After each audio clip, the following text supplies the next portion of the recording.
Welcome to Trader TV. I'm Dan Barnes. The sell-side trading function has been under enormous pressure this year with market volatility in March and April. We're going to be discussing how that function might evolve in future.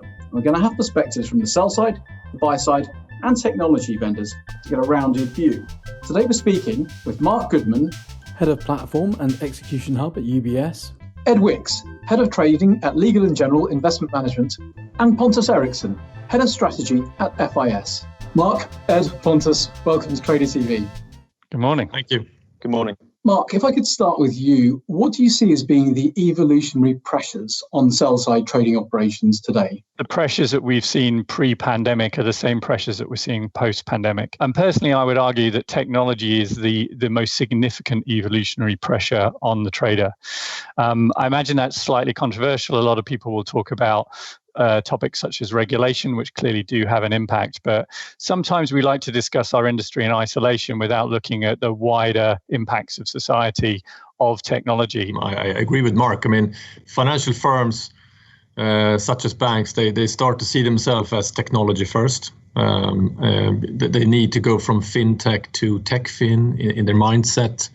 There is going to be a competitive race that the industry has never seen before in this space, and you need to be perfecting the digital operating model in all your areas of the bank. And Ed, as a client of banks, as a buy-side firm, what do you think the evolutionary pressures are in your sell-side counterparts? Obviously, technology is a clear subject to discuss. If you look across how various sell-side firms are coping with that challenge, I think we're seeing a lot of channel compression.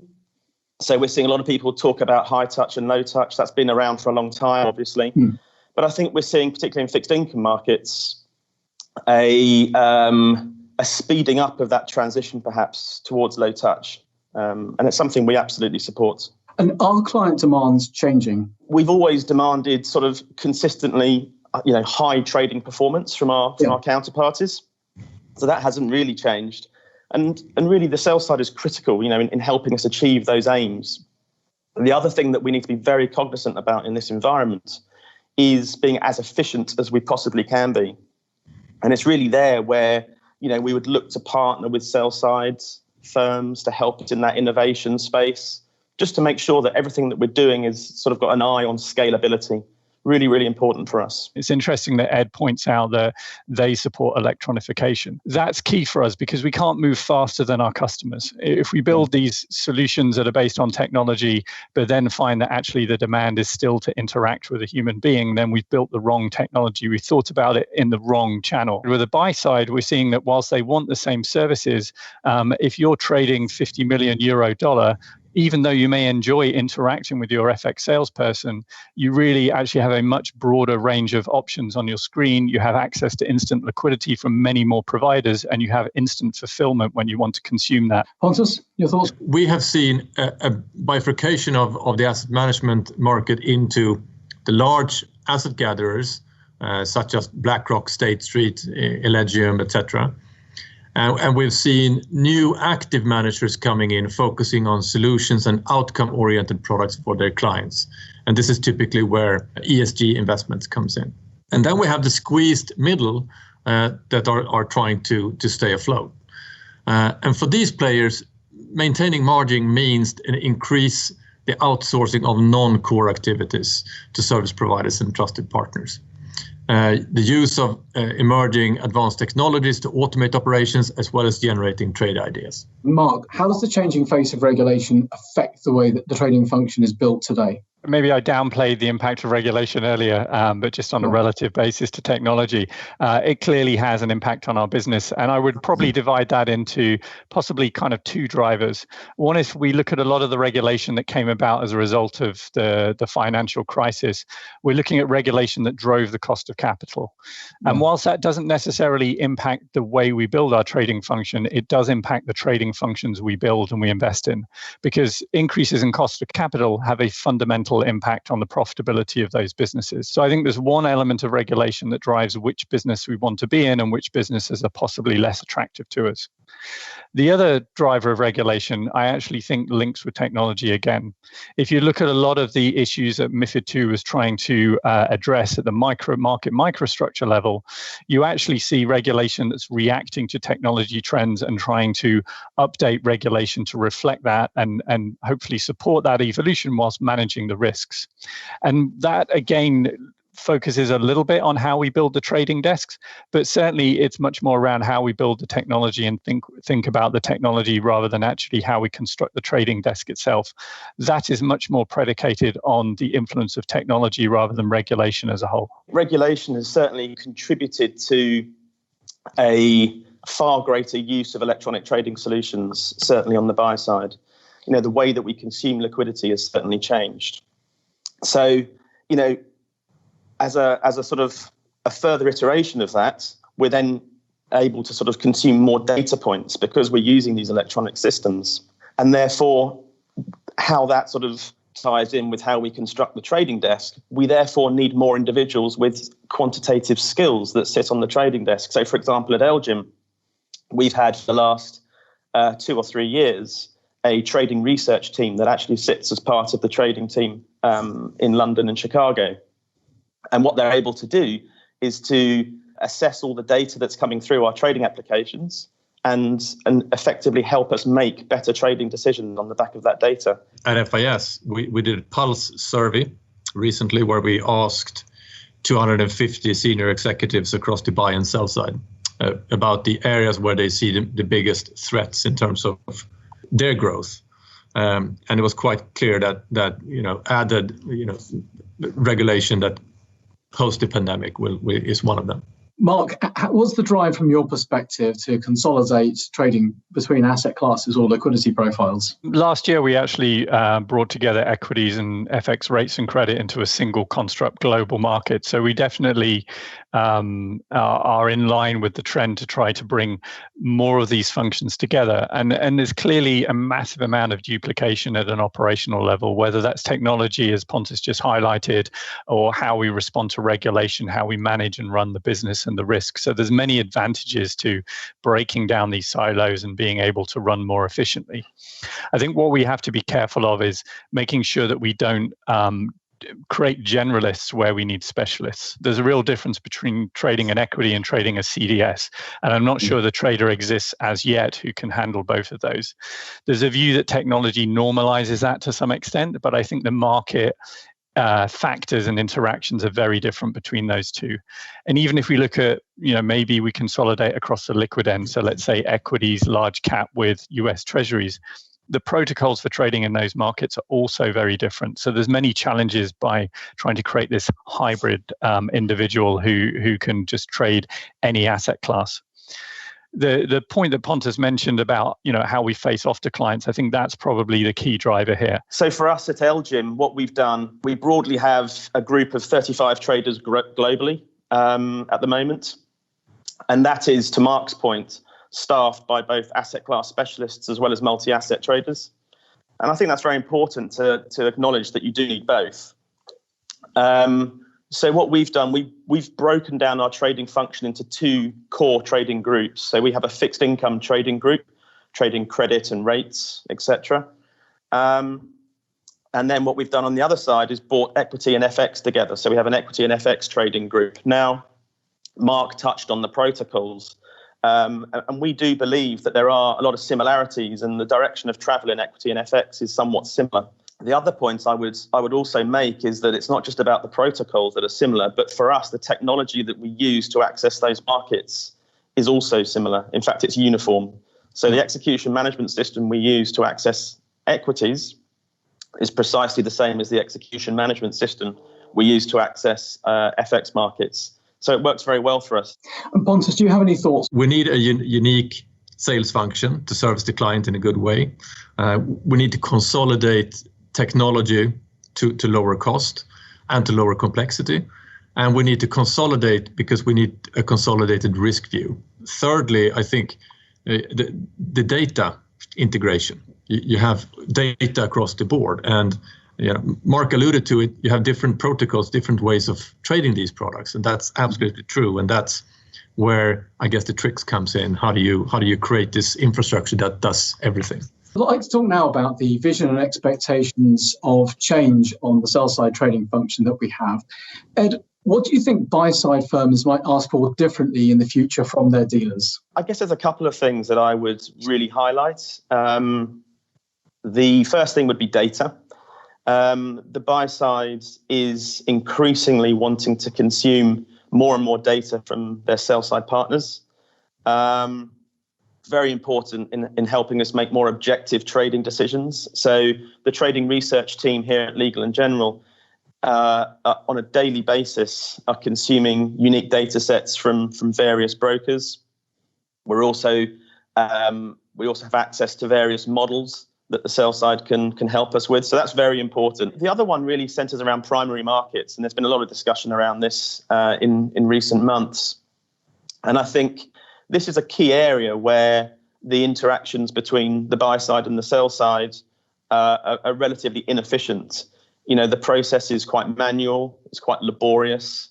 And I think really from a buy side perspective, what we want to see is the industry corralling around one of the options that's available and really thinking about a way forward that delivers tangible benefits and scalability to the buy side and frankly to the sell side. Mark, what's your vision of the future sell-side trading function? I think it's very tempting coming from an electronic trading background to give the response that there is no future for the trader. We're all going to be technology in the future.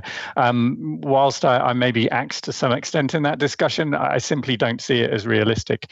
If I look at the recent volatility, would we be comfortable purely running on a technology platform, or is the fact that we had very experienced traders on top of that, managing the risk and taking a view on the market is probably what got us through that crisis and helped us keep servicing our customers.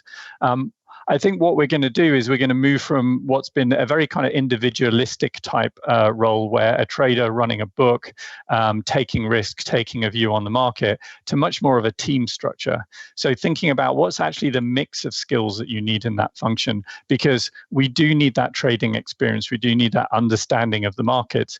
We also need the quantitative approach. So the quants on the desk, we also need to empower these people with technology. And historically on the sell side, that's a very silo approach. You have a trader running a book who provides a requirement to an IT team that often sits in a different division, and they look at their budgets and they deliver it over time.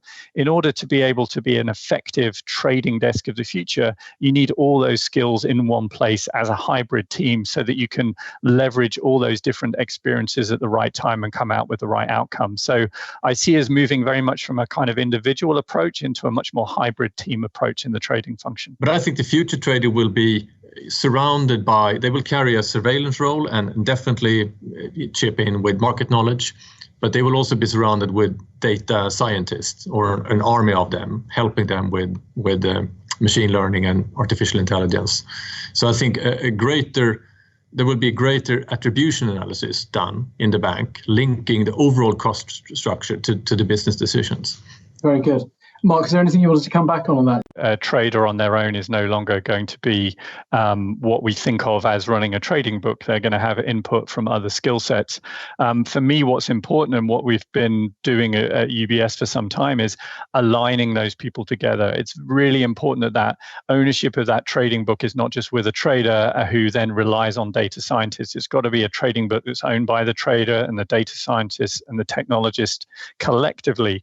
And that sense of ownership, I think, brings much better outcomes and much more better team working atmosphere as well, because everybody's got the same objective. Pontus, back to you. How do you see electronification and automation shaping the function of the future? There's been a clear trend the last couple of years of markets getting more and more electronified. And we've seen OTC markets previously not traded like that, and they are traded electronically today.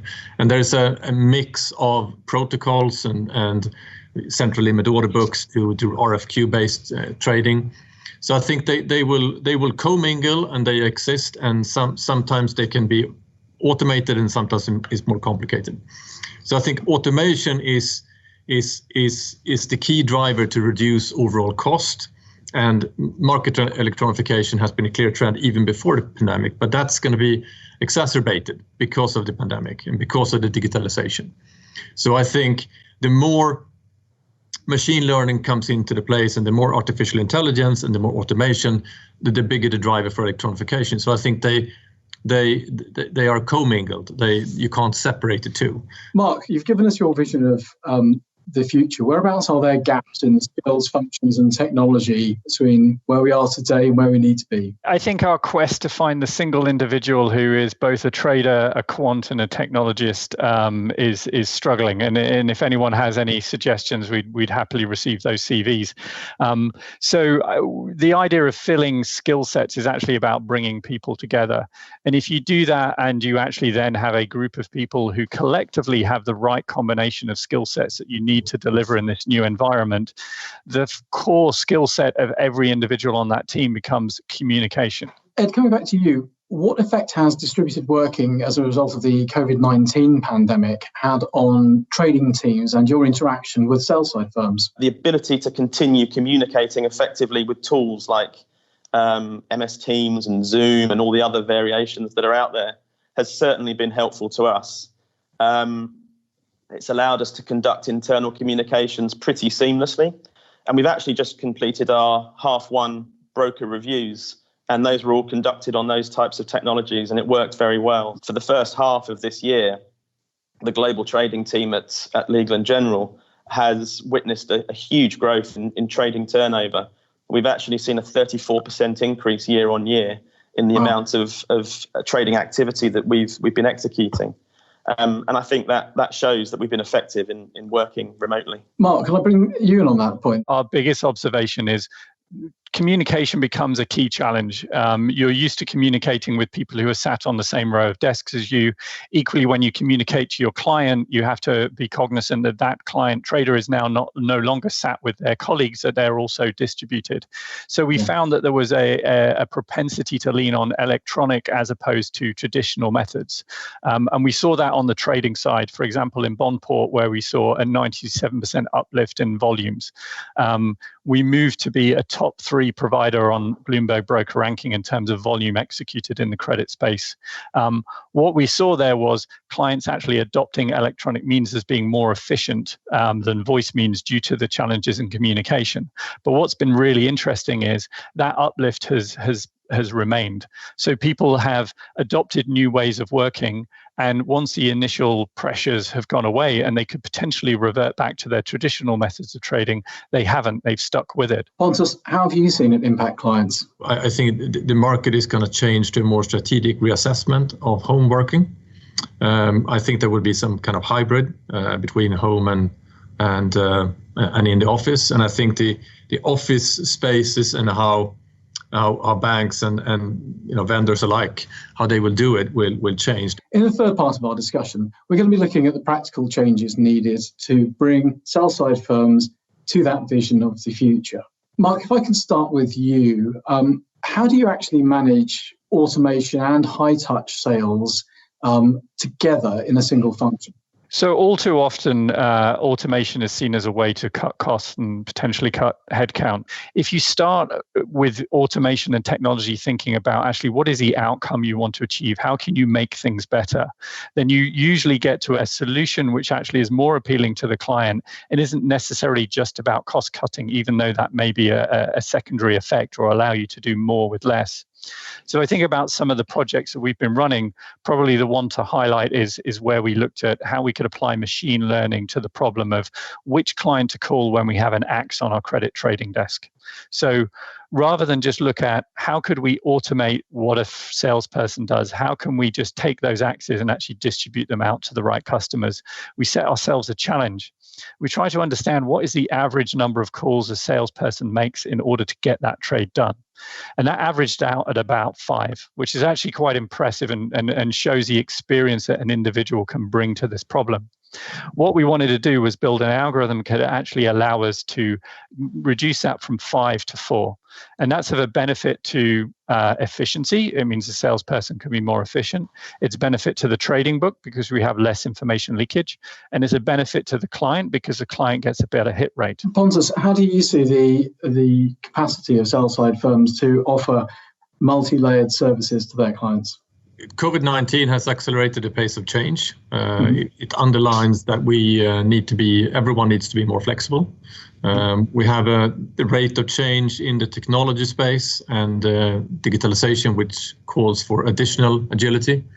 And legacy technology is holding back a lot of people, a lot of sell-side firms, and they're not working in agile working methods.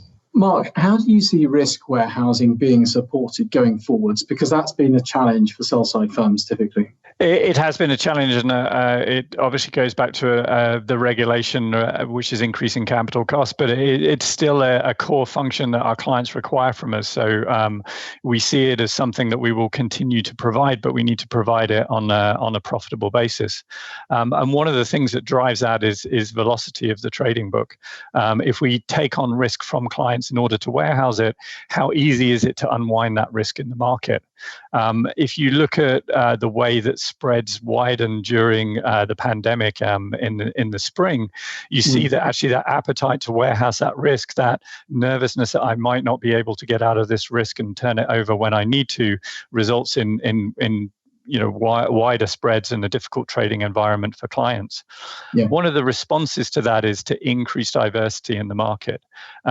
If you think about credit and the traditional model of client-dealer protocols and then dealer to unwind it, if at the point that all clients are going in the same direction and very few dealers want to take on risk, that model breaks down very quickly. It's a very binary type of model.